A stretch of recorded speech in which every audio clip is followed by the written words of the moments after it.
Assalamualaikum warahmatullahi wabarakatuh. Good morning class. How are you?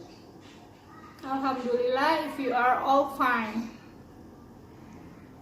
Okay, are you ready for today's class? Keep spirit, okay? Today we are going to learn about sorry and thank you. In English, there are some expression to say sorry and to say thank. Jadi hari ini kita akan belajar bagaimana cara berterima kasih, mengungkapkan rasa terima kasih dan permintaan maaf kepada seseorang dalam bahasa Inggris. Okay, there are some expression to say sorry. I'll give you example. Silakan lihat catatannya di sini ya. Ini contoh-contoh untuk berterima kasih, mengungkapkan rasa terima kasih dalam bahasa Inggris. Contoh-contohnya ada di sini. Silakan tulis di buku catatan. Tidak usah dikumpulkan ya. Ini hanya untuk catatan kalian dan kalian pelajari di rumah.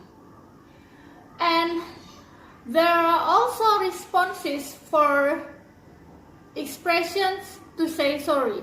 Jadi selain mengungkapkan rasa terima kasih, juga ada beberapa cara merespon atau menjawab ungkapan terima kasih tersebut. Kalau dalam bahasa Indonesia ada yang berterima kasih, kita biasa menjawab dengan sama-sama.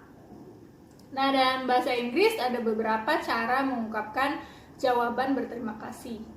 Silahkan catat juga di buku catatan. And to say sorry. Ini adalah contoh juga beberapa ungkapan untuk meminta maaf. Ungkapan meminta maaf dalam bahasa Inggris. Also the responses dan jawabannya juga. Maksudnya balasannya, ketika ada orang yang meminta maaf, kita menjawab apa dalam bahasa Inggris. Biasanya kalau di dalam budaya Indonesia, kalau ada yang meminta maaf, maka kita menjawab dengan nggak apa-apa, ya nggak apa-apa gitu ya. Maksudnya kita menerima permintaan maafnya, dijawab dengan ya tidak apa-apa apabila seseorang meminta maaf kepada kita. Oke, kalian tahu tidak? Do you know when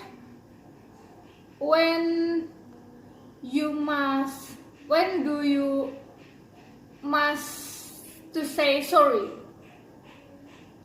Kapan kamu harus meminta maaf? Dan kapan kamu harus berterima kasih? Untuk meminta maaf adalah ketika kamu atau ketika kita melakukan kesalahan, contohnya terlambat. Contohnya terlambat ke sekolah atau terlambat memenuhi janji apapun, kemudian merusak benda milik orang lain, kemudian melakukan kesalahan atau sempat menyakiti seseorang, perasaan atau fisik seseorang, maka kamu harus meminta maaf. Dan ketika kalian berterima kasih biasanya ketika apa sih? Ketika mendapatkan bantuan, ketika setelah menjawab kabar. Jika ada seorang bertanya kabar, kalian jawab kabar kalian baik-baik saja, dan juga harus berterima kasih karena ditanya kabar. Itu. Kemudian apalagi? Ketika ditolong orang, ketika dibantu, ketika dipinjamkan sesuatu, ketika ditanyakan kabar dan macam-macamnya. Jadi kalian harus berterima kasih ketika ada dalam kondisi-kondisi tersebut. Untuk Untuk menjawab pertanyaan-pertanyaan yang berupa dialog, there are some dialogues about to say sorry and to say thank you. You must know that what's the answer or what's the context. Jadi kalau kamu menjawab pertanyaan-pertanyaan yang di dalamnya tentang dialog, harus tahu konteksnya. Ketika ada seseorang yang meminta bantuan kemudian dibantu, maka tidak mungkin jawaban seseorang tersebut tidak mungkin seseorang tersebut meminta maaf, tapi seharusnya berterima kasih karena dia telah ditolong oleh seseorang. Dan ketika dia merusak benda orang lain, tidak mungkin dia akan berterima kasih. Dia harus meminta maaf. Jika dalam dialog kalian tidak mengetahui semua artinya, keseluruhan arti dalam dialog tersebut, tidak apa-apa. Tidak perlu mengartikan dialog tersebut dari awal sampai akhir. Tapi kalian lihat fokus ke kata kuncinya. Kalau kata kuncinya ada help di situ, help itu artinya membantu, berarti orang tersebut akan berterima kasih karena telah dibantu seseorang. Atau ketika ada kata kunci late di situ artinya terlambat, berarti dia akan meminta maaf karena dia terlambat. Nanti akan saya berikan contoh-contohnya di sini.